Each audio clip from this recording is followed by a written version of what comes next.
Hopefully all of you after your Thanksgiving dinner will get to go out ice skating or skiing or something along those lines, in which you will stop thinking so much about storing fat and you're starting to think about mobilizing it to power your energy needs. So we're going to look at mobilization of fat, but let's remind ourselves how it got stored in the first place. Remember that VLDLs and chylomicrons both were responsible for delivering triacylglycerols to target tissues. For example, one of the target tissues that to which they delivered their triacylglycerol cargo were our adipocytes. So I'm going to draw, bear with me here, an adipocyte with its large fat droplet in it. And think about that there is, yes, another, maybe you also watch Star Wars on Thanksgiving, there is another lipase. In fact, there are several. So there's one that is an extracellular lipase. And this extracellular lipase will break down the triacylglycerol into glycerol. And notice that it is outside of the cell, glycerol plus the free fatty acids. And those will get taken into the adipocyte where they are then re-esterified back to triacylglycerol for storage. So then comes this question of, what dictates whether these triacylglycerols are simply staying put and just staying stored within the adipocyte? Well, certainly when our insulin levels are high, so if insulin levels are high, then this is just going to sit there. It's just going to be like, okay, hold on to this for a time when it's actually needed. However, if you go out ice skating after your Thanksgiving dinner and suddenly your insulin levels are no longer relatively as high, but you're out doing your turns and twists and jumps and your epinephrine levels are going to go up. So if instead your levels of epinephrine go up, compared to your insulin, and now your insulin levels go down, this is going to lead to mobilization of these triacylglycerols. And in fact, epinephrine actually binds to surface receptors on an adipocyte called betaadrenergic receptors. So these receptors will be the target binding site. Let's just label them beta-adrenergic receptors.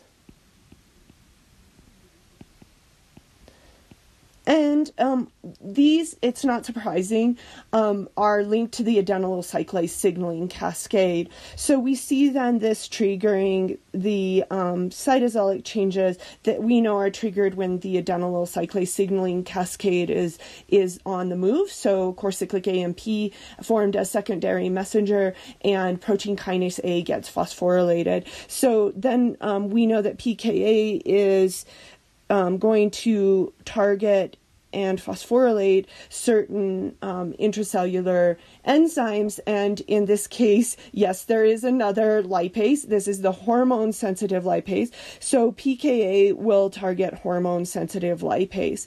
So I'm going to bring our drawing out here so that we have a little bit more space. So bear with me as we take a look then at our inactive hormone-sensitive lipase. Of course, when we were rest and digest after eating Thanksgiving dinner, the hormone-sensitive lipase was inactive.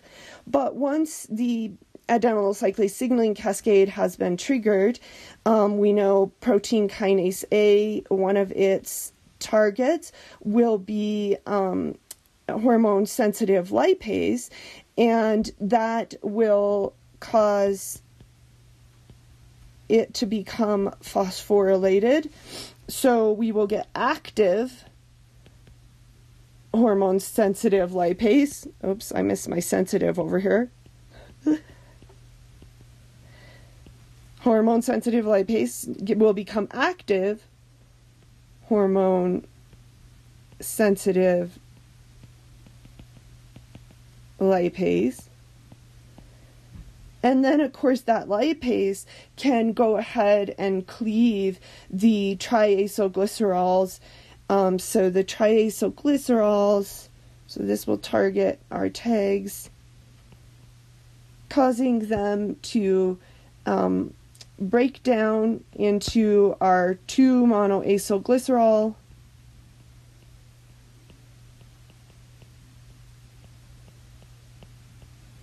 plus our 2 free fatty acids.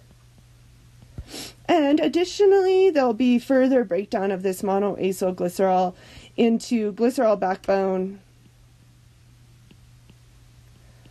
plus a free fatty acid. And now, of course, as you're doing all those twists and turns, as you're ice skating, and you're depleting your glycogen stores from that wonderful Thanksgiving dinner, you may be glad to see that glycerol to serve as a precursor metabolite for gluconeogenesis, particularly if you got really excited about your ice skating and you went for like 3-4 hours, and then you're starting to run a lot of gluconeogenesis. But these free fatty acids are now ready to be delivered to tissues where they can be utilized as energy. And of course, if you are an athlete, the whole name of the game, and my skiers right now are out doing their very long ski. So the name of the game is teaching your body to mobilize and utilize these free fatty acids. So these free fatty acids, we know they're just waiting and rearing to act like detergents. So we don't want those hanging out in the blood as free fatty acids. So to the rescue comes a transport protein within the blood, and that protein is albumin. So albumin picks up these free fatty acids and it delivers them to target tissues that can utilize them as an energy source. It actually drops them off at the cytosol of those target tissues. And then we know that the breakdown of the fats will have to take place in the mitochondrial matrix, because we know that eventually acetyl-CoA is formed as a product of that breakdown, and that has to enter within the mitochondrial matrix of those target tissues. So we're going to spend our class today, or I guess when we, it's not today, since today is Thanksgiving, thankfully, but when we get back to class together, we're going to start looking at the metabolic pathway that's responsible for breaking down these free fatty acids, called beta oxidation. So you can look forward to that.